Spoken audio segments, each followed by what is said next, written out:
Hello students, देखिए आज हम आपको करवाएंगे क्वेश्चन नंबर 6 जो है आपकी एक्सरसाइज 1.3 का क्वेश्चन नंबर 6 है। नंबर सिस्टम क्लास 9th का जो नंबर सिस्टम है वो चैप्टर चल रहा है। चैप्टर फर्स्ट है ये, और इसका जो पार्ट है वो 32 यहाँ पर चल रहा है, क्वेश्चन नंबर 6। तो ध्यान से देखिए, हमें इसमें क्या फाइंड आउट करना है। हमें इसमें फाइंड आउट करना है कि पी अपॉन क्यू के रूप की परिमेय संख्याओं के अनेक उदाहरण लीजिए। पी अपॉन क्यू के रूप की यानी परिमेय संख्याओं के हमें अनेक उदाहरण लेने हैं, जहां पर उन उदाहरणों में यानी उन एग्जाम्पलों में क्या कंडीशन दी होनी चाहिए कि पी और क्यू इंटीजर्स यानी पूर्णांक होने चाहिए, जिनका एक के अतिरिक्त अन्य कोई कॉमन फैक्टर ना हो, यानी कि एक के अतिरिक्त जिनका कोई उभयनिष्ठ गुणनखंड ना हो। दो या दो से अधिक ऐसी संख्याएं जिनका एक के अतिरिक्त कोई उभयनिष्ठ यानी कि कॉमन दोनों में गुणनखंड ना हो, वो कोप्राइम नंबर कहलाते हैं। तो वो दोनों संख्याएं पी और क्यू किसके रूप में होनी चाहिए? कोप्राइम के रूप में होनी चाहिए, और जिसका 7 दशमलव प्रसार है। और ये भी कंडीशन दे रखी है कि जिसका जो डेसिमल एक्सपेंशन है वो कैसा है? टर्मिनेट। टर्मिनेट डेसिमल एक्सपेंशन होना चाहिए। पी और क्यू पूर्णांक होने चाहिए, और Q is not equal to 0, और P और Q का एक के अतिरिक्त कोई उभयनिष्ठ गुणनखंड नहीं होना चाहिए। ये हमें शर्त दे रखी है। क्या आप यह अनुमान लगा सकते हैं कि Q का कौन सा गुण अवश्य होना चाहिए? अब हमसे पूछी जा रही है कि जो P अपॉन Q यानी इस Q की कौन सी प्रॉपर्टी होगी, कौन सा इसका गुण होगा, जिससे हम बिना भाग दिए पता लगा लेंगे कि यह संख्या कैसी है? 7 दशमलव प्रसार वाली है, या फिर इस संख्या का प्रसार 7 दशमलव होगा। बिना भाग दिए केवल देखकर चुटकी में हम कैसे बताएंगे कि इस संख्या का, जैसे 1/5 लिख रहा है, तो बिना भाग दिए हम कैसे बताएंगे कि 1/5 का प्रसार शांत है या अशांत है? तो देखिए यहाँ पर हम कुछ उदाहरण लेते हैं, जो उदाहरण हैं परिमेय संख्याओं के। जैसे जैसे ले लेते हैं हम 1/2 ले लेते हैं। अब जब हम एक में किसका भाग देते हैं? 2 का भाग देते हैं, तो पॉइंट लगा के यहाँ 0 लगा देते हैं, यहाँ हो जाता है 10 और यहाँ 0, तो कितनी बार गया? 0.5। एक और उदाहरण लेते हैं 1/5, यानी कि एक में जब हम किसका भाग देते हैं? 5 का देते हैं। किसका देते हैं? 5 का। तो ये 0 लगा के और पॉइंट लगा दिया, और ये आ जाएगा 10। तो देखिए ये यहाँ पर रुक गया है यानी शांत हो गया है, ये भी शांत हो गया है। दो दो जो परिमेय संख्याएं हमने ली हैं, और जो दोनों परिमेय संख्याएं हैं वो किसके रूप में हैं? ये कोप्राइम नंबर हैं, क्योंकि 1/2 इन दोनों संख्याओं यानी P और Q का एक के अलावा कोई कॉमन फैक्टर नहीं है। देखिए 1 का और 2 का, इन दोनों का कोई भी कॉमन फैक्टर नहीं है, सिर्फ 1 के अलावा।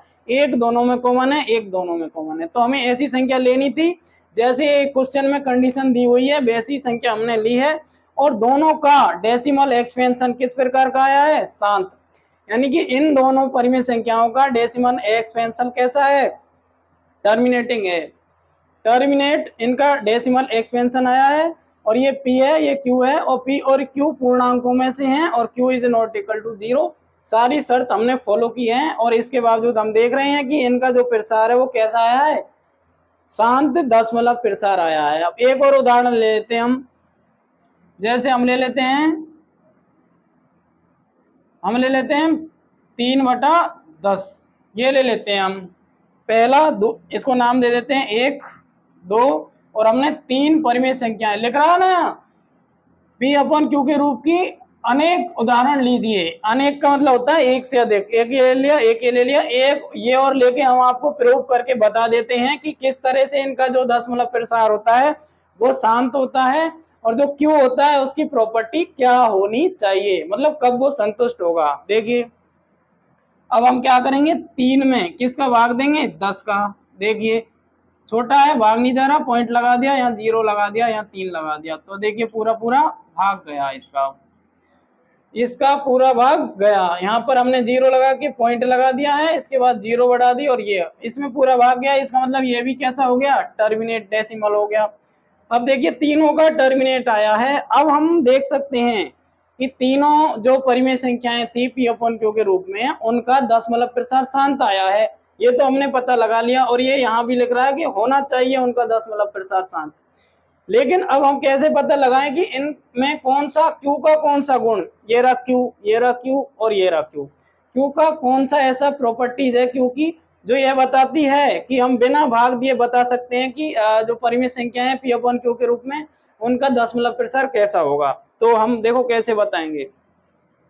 एक तो यहाँ क्या है 2 और एक क्या है 5, या तो केवल 2 हो क्यू के रूप में किसी परिमेय संख्या में, या तो केवल 2 हो या केवल 5 हो या फिर क्या हो दोनों हो, क्योंकि 10 के अंदर 5 और 2 दोनों छुपे हुए हैं। जब हम 10 के फैक्टर करेंगे तो 5 इंटू 2 होगा। देखिए ध्यान से, 10 को 5 इंटू 2 लिखा जा सकता है क्योंकि 5 दूनी 10 होता है, 5 टू जा 10, तो ये 10 5 2 यानी कि दोनों हो 5 और 2, या फिर अकेला 2 हो, अकेला 5 और 5 और 2 दोनों हो, ये गुण है क्यू के। इस प्रकार यदि होंगे तो उसका दशमलव प्रसार हमेशा बच्चों कैसा होगा, शांत होगा, टर्मिनेट डेसिमल एक्सपेंशन होगा उसका। तो देखिए हम इसको यहाँ लिख सकते हैं कि क्यू का कौन सा गुण होना चाहिए। तो यहाँ पर क्यू का गुण होना चाहिए, क्यू का गुण यानी प्रॉपर्टीज क्यू की क्या होगी, ये होगी कि केवल 2 या 2 का गुणज, केवल 2 या 2 का गुणज, इसी प्रकार केवल 5 या 5 का गुणज,